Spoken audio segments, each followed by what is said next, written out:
Hello, welcome guys to our channel कैंपी classes. Last video हमारा जो था वो था मोलैलिटी, मोलरिटी एंड नॉर्मलिटी। इस वीडियो में हम लेके आए आपके लिए क्या फॉर्मेलिटी और आगे चीज जानेंगे। तो फॉर्मेलिटी हमारी क्या है, तो फॉर्मेलिटी को हमने एक्सप्लेन किया है। तो फॉर्मेलिटी एफ से रिप्रेजेंट करते हैं फॉर्मेलिटी को। इसके क्वेश्चंस वगैरह ज्यादा नहीं आते, लेकिन इंपॉर्टेंट है क्या कि the number of gram formula mass of ionic solute dissolve per litre of the solution. The number of gram formula mass of ionic solute dissolved per liter of the solution। 1 litre solution में number of gram formula mass of the solute।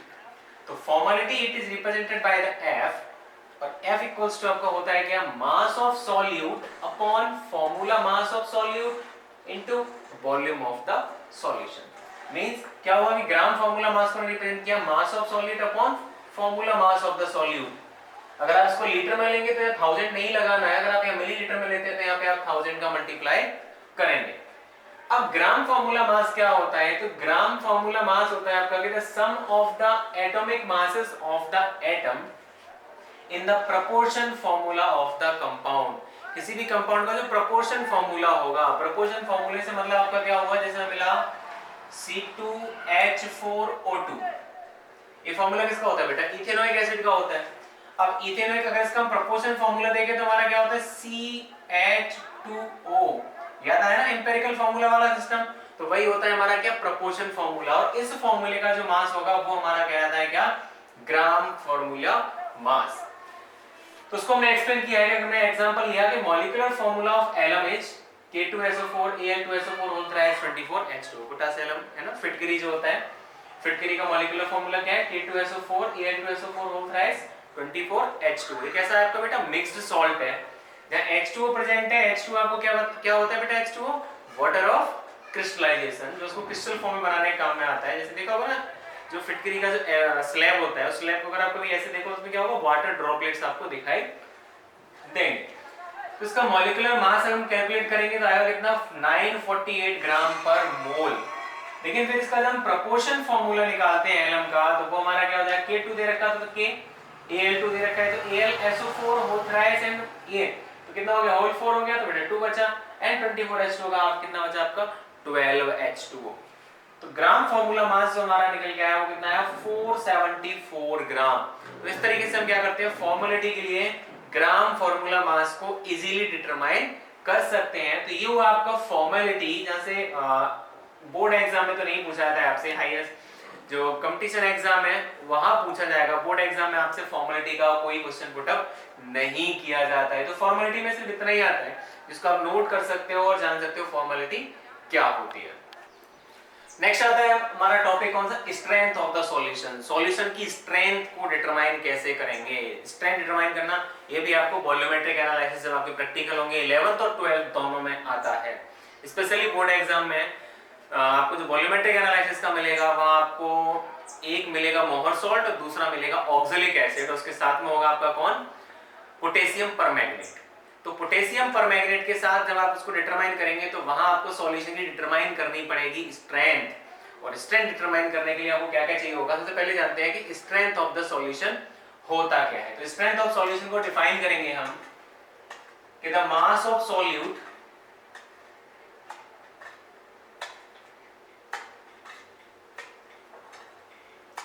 in gram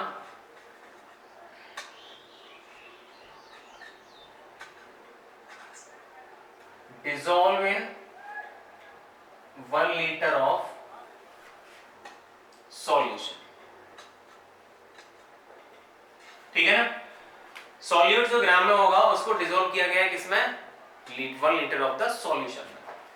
तो S से represent करते हैं, S equal to हो जाएगा क्या हमारा, mass of solute in gram upon volume of the solution in liter। एक तो ये तरीका हो गया कि हमारा मास of solute in gram upon volume of the solution, यहां से हम किसी भी सॉल्यूशन की स्ट्रेंथ को डिटरमाइन कर सकते हैं। दूसरा हमारा एक और तरीका आता है इसको निकालने का, वो आता है क्या, मोलरिटी ऑफ सॉल्यूशन।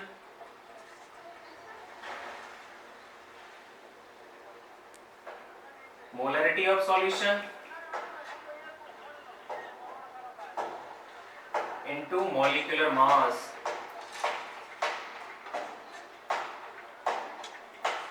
ये हमारा स्ट्रेंथ होती है किसके, molarity of the solution into molar mass of the solute, इसके भी इक्वल होगी। जब आप मोलरिटी फाइंड आउट कर लेंगे तो मोलरिटी फाइंड आउट करने के बाद उसमें अगर आप मोलर मास ऑफ सॉल्यूट का मल्टीप्लाई करते हैं तो आपकी सॉल्यूशन की स्ट्रेंथ पता चल जाएगी। एक और होता है स्ट्रेंथ का निकालने का एक और तरीका है, वो हमारा क्या है, नॉर्मलिटी ऑफ सॉल्यूशन।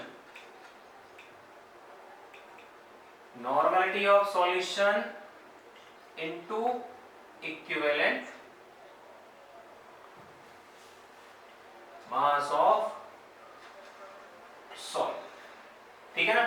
तो आपके ये हो जाते हैं, तीन फॉर्मूले हो जाते हैं स्ट्रेंथ को फाइंड आउट करने के। पहला हो गया मास of solute in gram upon volume of the solution, दूसरा आपका हो गया कौन सा, molarity of the solution into molar mass of the solute, and last is the normality of the solution. अगर आप नॉर्मलिटी डिटरमाइन करते हैं तब भी आप फाइंड आउट कर सकते हैं किसके साथ, with the multiply of equivalent mass of the solute, और equivalent mass of the solute आप निकालना सीख चुके हैं।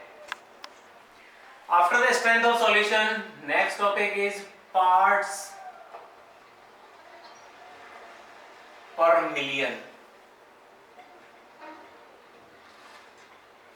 इसको रिप्रेजेंट करते हैं ppm से। Next the parts per million. Parts per million है क्या हमारा, पार्ट्स पर मिलियन होता है कि this method is used for expressing the concentration of very dilute solution such as hardness of the water। Means हमें क्या करना है, पार्ट्स पर मिलियन के अकॉर्डिंग होता क्या है, 1 मिलियन ऑफ द सॉल्यूशन में number of moles of solute कितने होंगे, उस सॉल्यूट की अमाउंट को डिटरमाइन करते हैं, वही कहलाता है हमारा क्या, parts per million. Means 1 million of the solution contains number of moles of the solute. और इसको किसका मतलब, जब मिलियंस ऑफ में अगर हम सॉल्यूट डिटरमाइन कर रहे हैं इसका मतलब क्या हुआ, the solution is very very diluted, solution बहुत ज्यादा डाइल्यूटेड हो। अब पार्ट्स पर मिलियन को हम एक्सप्रेस कैसे करते हैं, तो एक्सप्रेस करने के लिए बेटा होता है हमारा ppm of solution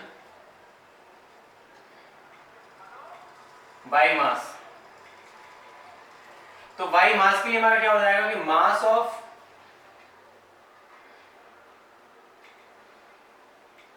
solute upon mass of the solution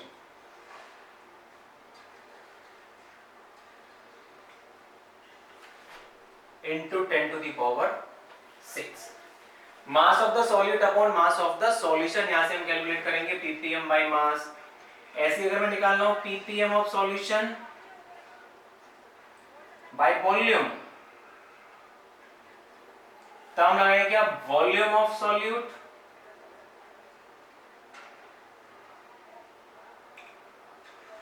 upon volume of solution into 10 to the power 6। ऐसे ppm of solution by mass volume, तब क्या हो जाएगा, फिर हो जाएगा mass of solute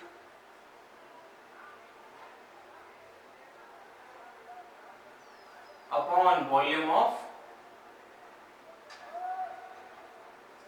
solution into 10 to the power 6।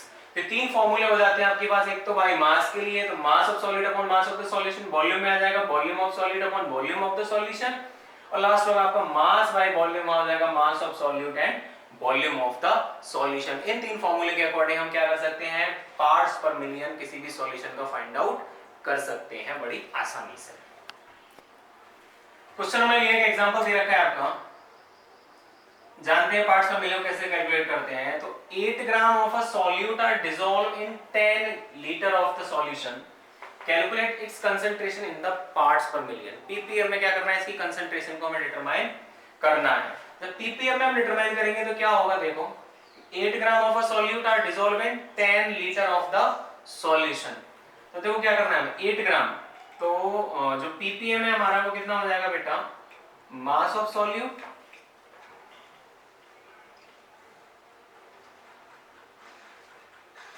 Upon कितना होता है बेटा आपका, वॉल्यूम ऑफ द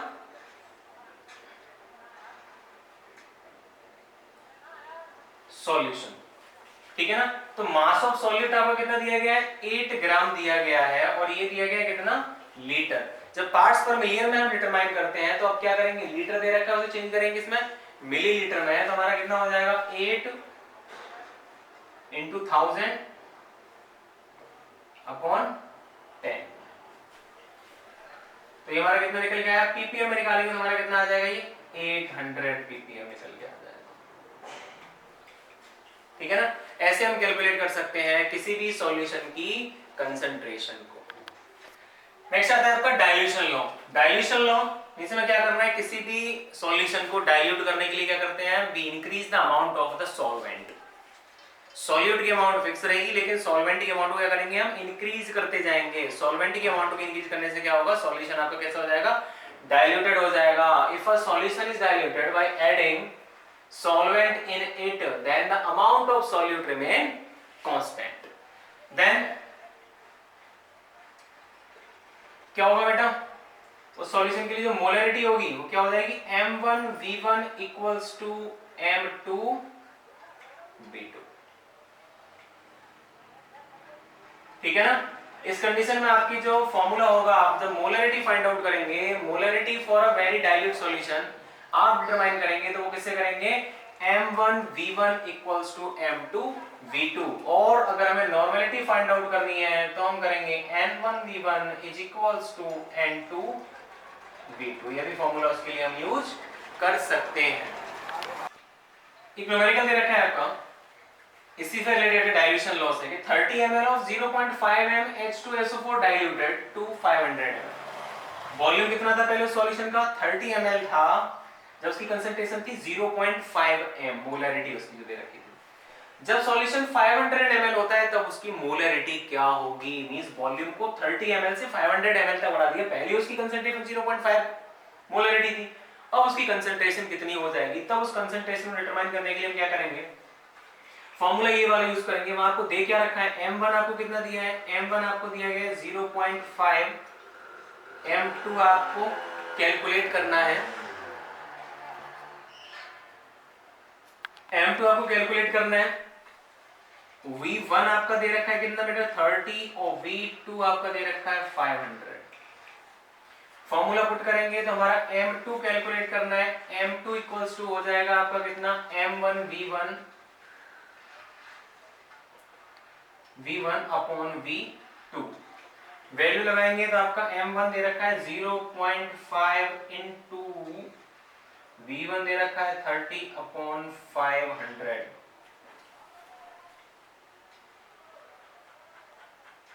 इसे कैलकुलेट कर लेंगे तो ये हो जाएगी आपकी क्या, कंसंट्रेशन आपकी डिटरमाइन हो जाती है, जहां से हम फाइंड आउट कर सकते हैं क्या, किसी भी सॉल्यूशन की कंसंट्रेशन को, ठीक है ना। तो ये हुआ आपका डाइल्यूशन लॉ। डाइल्यूशन लॉ ये आपका एग्जांपल है, इंपॉर्टेंट क्वेश्चन है आपका, ये एनसीईआरटी इंटेंस क्वेश्चन दे रखा है। ये 30 ml H2SO4 कंसंट्रेशन 0.5 है, 500 ml में जब बनाते हैं उसको इंक्रीज करते हैं, डाइल्यूटेड करते हैं, तो उसकी जो नई कंसंट्रेशन होगी वो क्या होगी, उसको कैलकुलेट करने के लिए हम लगाते हैं डाइल्यूशन लॉ और फाइंड आउट करते हैं उसकी molarity.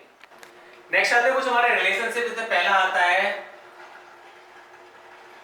Relation between normality and molarity. Normality and molarity में रिलेशनशिप निकालते हैं तो वो होता है हमारा क्या, N equals to M into F। और क्या हो जाएगा बेटा आपका N अपॉन M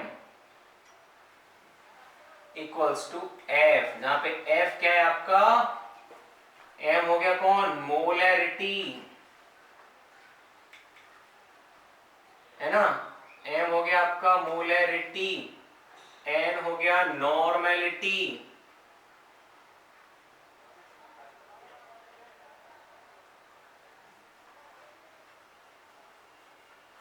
और F क्या हो गया आपका valency factor.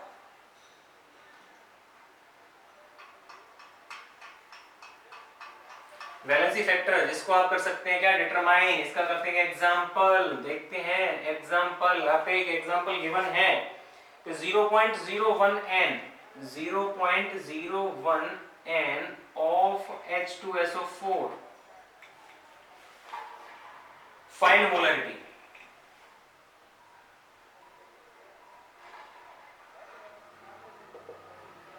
Molarity find out करनी है बेटा, मतलब n आपका दे रखा है, n कितना दिया है 0.01 upon m equal to f।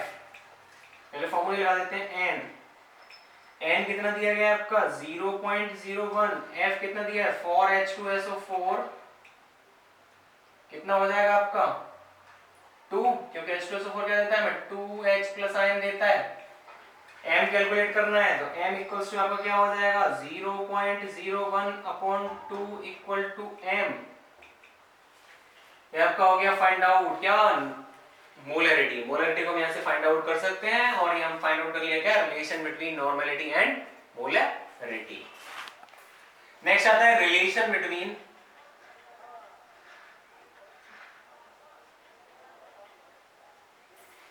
Mole fraction and molality.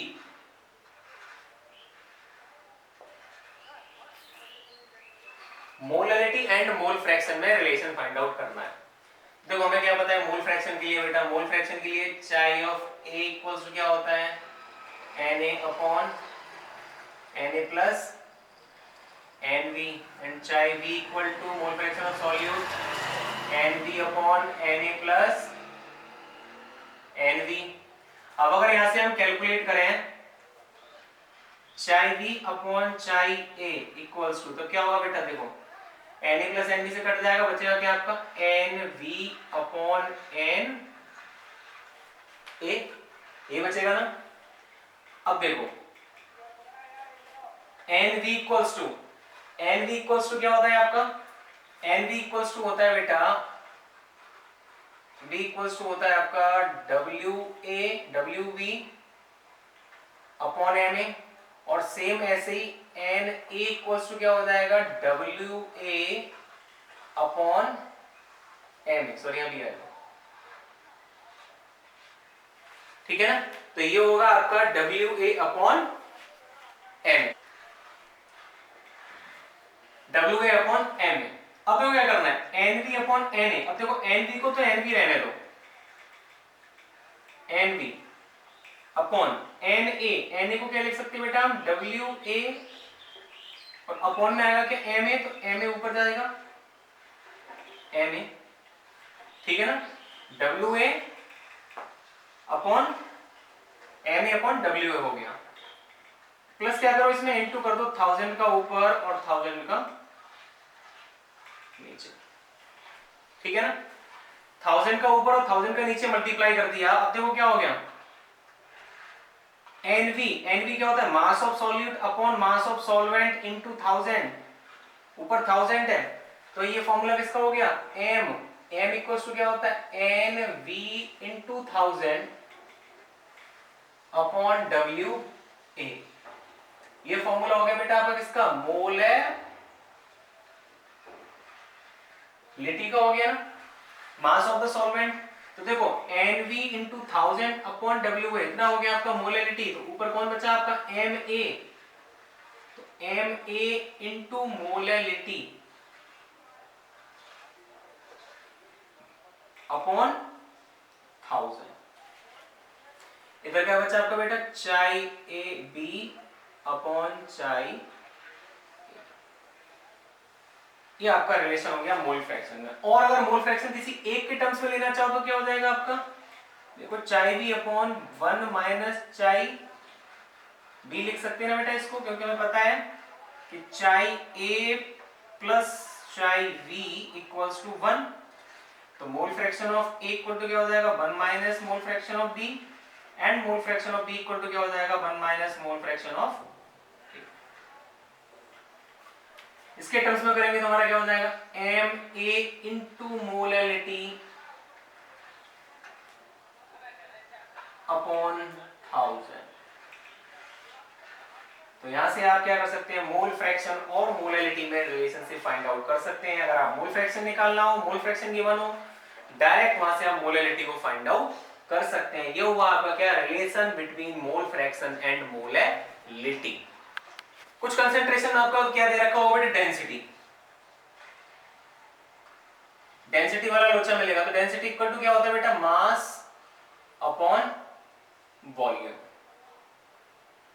ठीक है, पता है हमें डेंसिटी इक्वल टू होता है मास अपॉन वॉल्यूम। कई क्वेश्चन ऐसे होंगे वहां डेंसिटी गिवन होगा, मास गिवन होगा, वॉल्यूम नहीं दिया जाएगा। मतलब कहां से कनेक्ट हो रहा है वो सीधा सीधा, वॉल्यूम किस में आता है बेटा हमारा, वॉल्यूम आता है मोलरिटी में।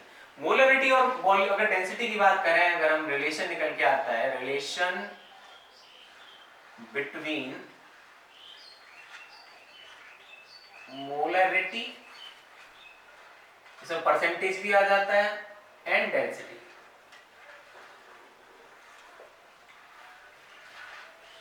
तो मोलरिटी के लिए हमारा फॉर्मूला होता है m equals to d density, percentage given होगा, इंटू 10 अपॉन m d, जहां पे d आपका क्या है बेटा, d स्टैंड फॉर डेंसिटी, ये हो गया आपका मोलर मास ऑफ सॉल्यूट, ठीक है ना, ये हो गया आपका क्या, मास परसेंटेज गिवन होगा, और 10, ठीक है ना। यहां से हम क्या करेंगे, किसी भी सॉल्यूशन की मोलरिटी या फिर डेंसिटी जो भी गिवन होगा उसको हम कैलकुलेट कर सकते हैं। इसका क्वेश्चन आपको जरूर मिलता है ना, परसेंटेज दे रखा होगा, डेंसिटी दे रखा होगा, और मोलरिटी हमें फाइंड आउट करने को दी जाएगी। तो ये टर्म्स हमारे हुए कंसंट्रेशन टर्म्स, जिनका कंसंट्रेशन टर्म्स के अकॉर्डिंग हम क्या करते हैं, जिसमें हमने पढ़ा, सबसे पहला था हमारा मास परसेंटेज, दूसरा था mole fraction, molarity, molality, normality, formality, parts per million, strength of the solution, और अभी हमने लास्ट में पढ़े क्या, दो तीन रिलेशन हमने पढ़े, जहां रिलेशन था नॉर्मलिटी और मोलरिटी में रिलेशन था। उसके बाद हमने पढ़ा डेंसिटी एंड मोलरिटी में रिलेशनशिप, और दूसरा हमने पढ़ा मोलैलिटी एंड मोल फ्रैक्शन में रिलेशनशिप। तो ये हमारे रिलेशनशिप होते हैं। अगर आपको ये कैलकुलेट करने आते हैं तो आप न्यूमेरिकल्स कोई भी आसानी से कैलकुलेट कर सकते। आपका क्वेश्चन दे रखा है कि फाइंड आउट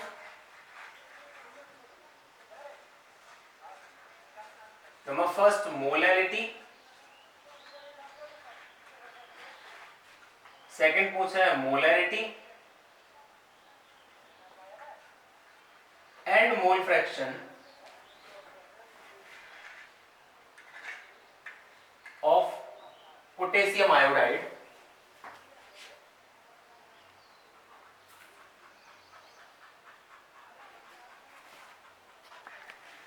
तो क्वेश्चन आपको दिया है find out the molarity and mole fraction of potassium iodide if density of 20% by mass aqueous Ki is 1.202 ग्राम पर मोल। सबसे पहले तो क्या करना है, इसमें जो गिवन है, गिवन क्या क्या है जरा देखते हैं।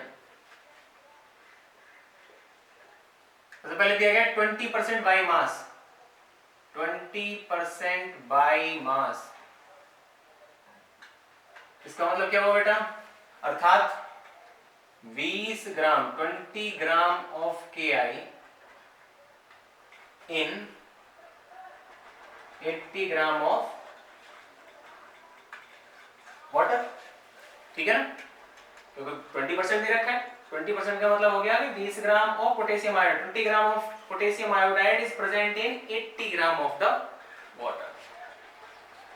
दूसरी बात हमें क्या दी है, दूसरा हमें दे रखा है उसका एक्वस सॉल्यूशन। एक्वस सॉल्यूशन बेटा कितना दिया है इसका, एक्वस डेंसिटी उसकी दे रखी है 1.202 ग्राम पर मिलीलीटर। हमें क्या करना है, हमें सबसे पहले निकालना है क्या, मोलैलिटी। मोलैलिटी इक्वल्स टू हमारा क्या होता है बेटा, NV अपॉन WA, ठीक है ना, इनटू 1000 अगर ये ग्राम में दे रखा है तो, ठीक है ना। तो NV आपका कितना दिया है बेटा, देखो पोटेशियम आयोडाइड का निकालेंगे तो NV इक्वल टू क्या होता है, WV अपॉन MV। WV आपको दे रखा है बेटा कितना, 20, MV कैलकुलेट करना है तो MV होता है पोटेशियम आयोडाइड के लिए कितना होता है, पोटेशियम का होता है 39 प्लस 127, ठीक है ना। तो ये हुआ आपका कितना 976 16 3 2 5 6 166 हो गया, ठीक है ना। तो 20/166 हुआ आपका क्या, एनवी। एनवी की वैल्यू पुट करेंगे और दे रखा है आपको क्या, 80 ग्राम दे रखा है WA। तो वैल्यू पुट कर दो इसकी, कितना दे रखा है 20/166 इंटू 80 और इंटू आपका कितना हो गया 1000। कैलकुलेट करेंगे इसको अगर हम, तो हमारी मोलरिटी जो कैलकुलेट होके आएगी वो आएगी 1.51।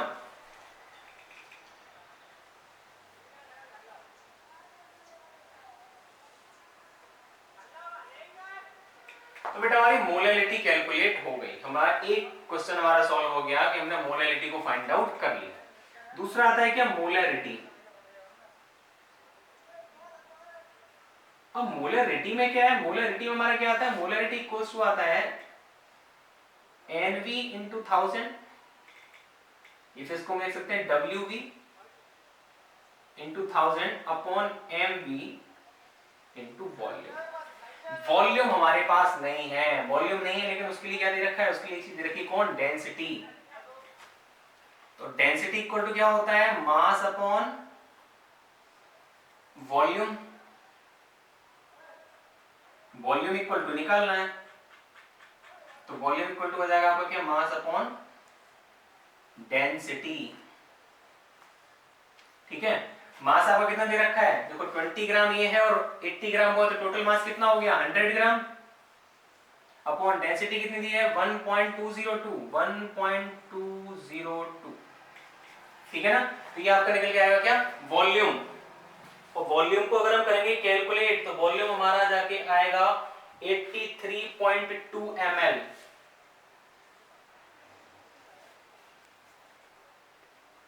से कैलकुलेट करेंगे तो आएगा हमारा 83.2 ml। अब क्या करना है, कुछ नहीं करना है, ऐसे वैल्यू पुट कर देनी है। WB कितना दे रखा है 20, MB कितना है 166 इंटू 1000 और इंटू दे रखा है आपका कितना 83.2।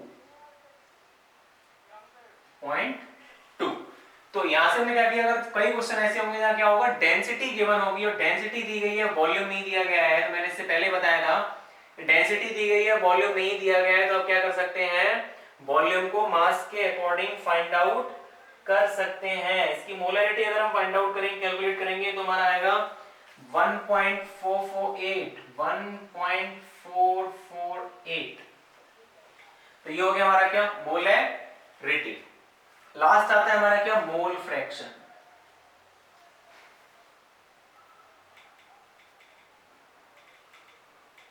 हमें क्या करना है, पोटेशियम आयोडाइड का मोल फ्रैक्शन निकालना है। तो देखो नंबर ऑफ मोल्स तो हम पहले निकाल चुके हैं।